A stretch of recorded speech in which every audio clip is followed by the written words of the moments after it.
1 out of 4 people in Cuyahoga County lives in a food desert. 1 out of 2 people in the city of Cleveland lives in a food desert. Nearly 36% of Cleveland residents are obese.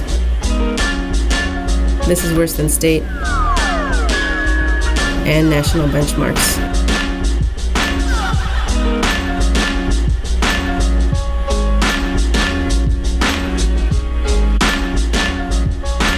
Woodland Hills resident and community leader Marilyn Burns struggles with the harsh reality of living in a food desert. We do have a lot of health disparities in our neighborhood. We do have 2 major stores, but either way it goes, you have to walk to both of them. And transportation plays a major factor to some of the residents in the area that I live. A lot of people depend on the corner stores, which maybe sometimes is not the best as maybe a larger grocery store shopping might be. There is some talk about maybe one of them closing and what that's going to do to the neighborhood as a whole. I'm quite concerned about that. So if we lose one of them, it's really going to put us in a deeper bind than we already are in.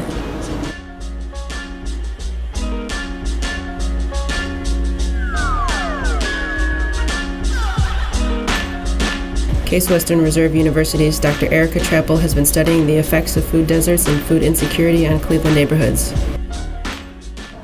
So what we know is that communities that have higher rates of folks who live in poverty, as well as higher proportions of folks who have less education, also have experienced significant disinvestment in those communities and have fewer resources available to really lead a healthy life. So these are the same communities that experience disproportionate rates of chronic disease burden, such as diabetes, obesity, and heart disease. In 2010, Mary Beth Capel-Bovey, Director of Sustainable Values at McGregor Assisted Living in East Cleveland, and Dorothy Greer, East Cleveland resident and community activist, established a community garden on the McGregor grounds for local residents. Since its founding, the McGregor Seed to Feed Organic Garden has been educating residents and youth about gardening and healthy eating.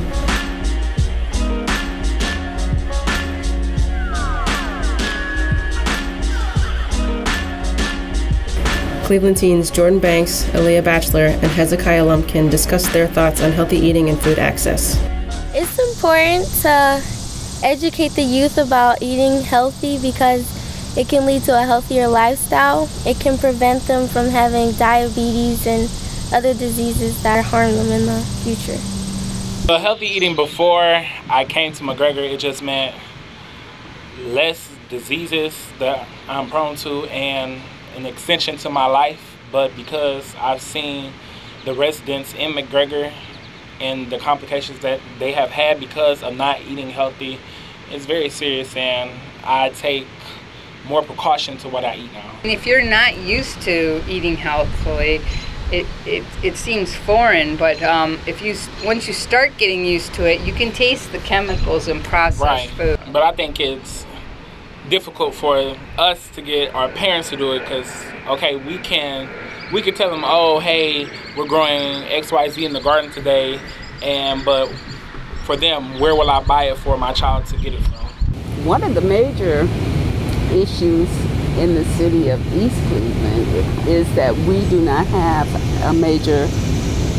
a full-service grocery store that makes access to fresh produce inaccessible.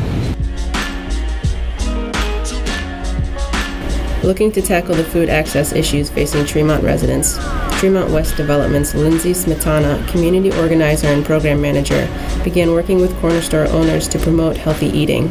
The Tremont Healthy Corner Store Initiative it launched officially in spring of 2014, but work on it started a couple years before that in response to food insecurity in the neighborhood because there is no full-service grocery store within the Tremont boundaries. A lot of people have parents that are both working full-time jobs, so there has been a shift towards larger grocers. I understand that. I know that that's how things are now. I shop at those large grocers too, but that doesn't mean that there aren't families who still rely on places that they can only walk to for all of their grocery needs.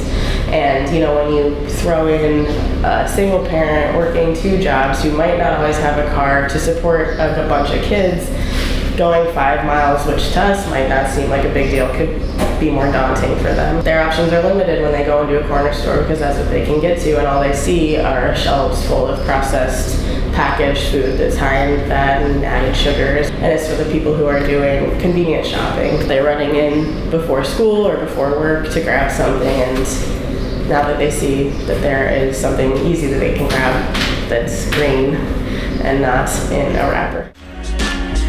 In the first year of the Tremont Healthy Corner Store Initiative, Nash Sada, owner of Professor Market, joined the program and expanded the healthy options offered in his store.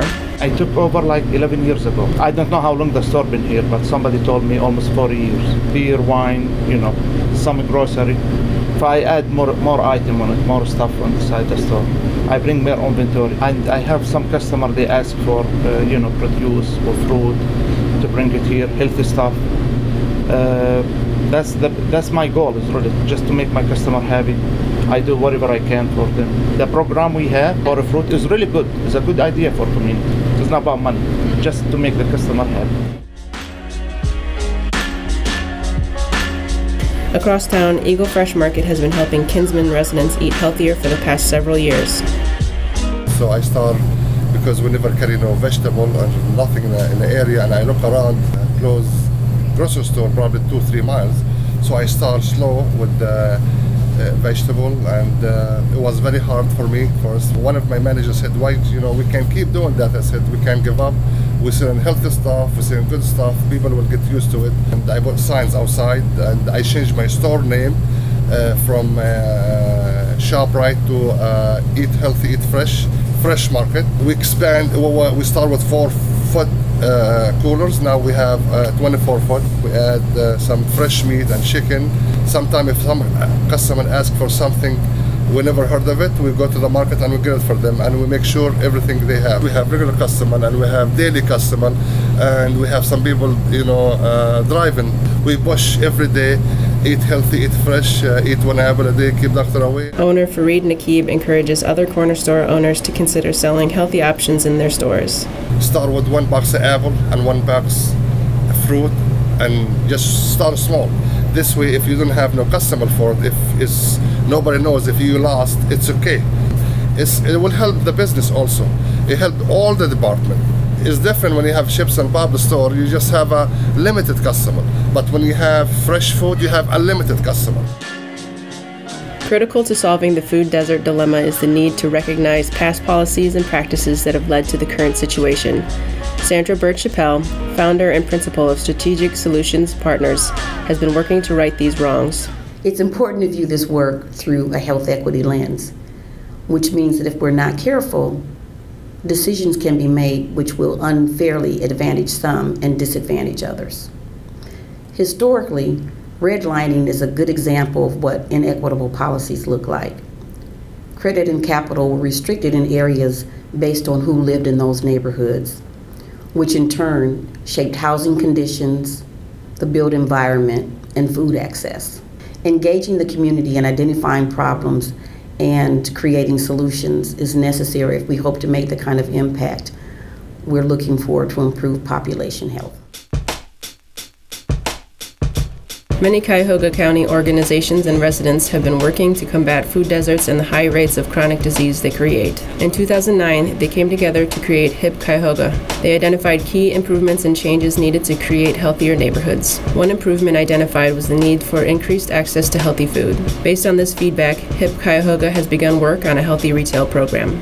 This program will work with store owners and residents to increase the availability of fresh produce and other healthy options in neighborhood corner stores.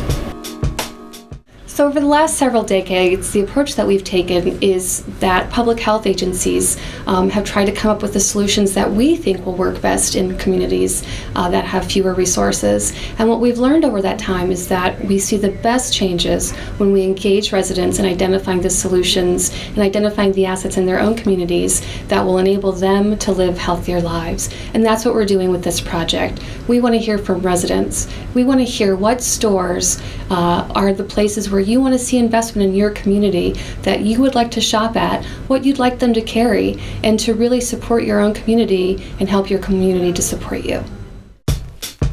Nominate your corner store for a healthy makeover. Visit hip-cuyahoga.org to find out how.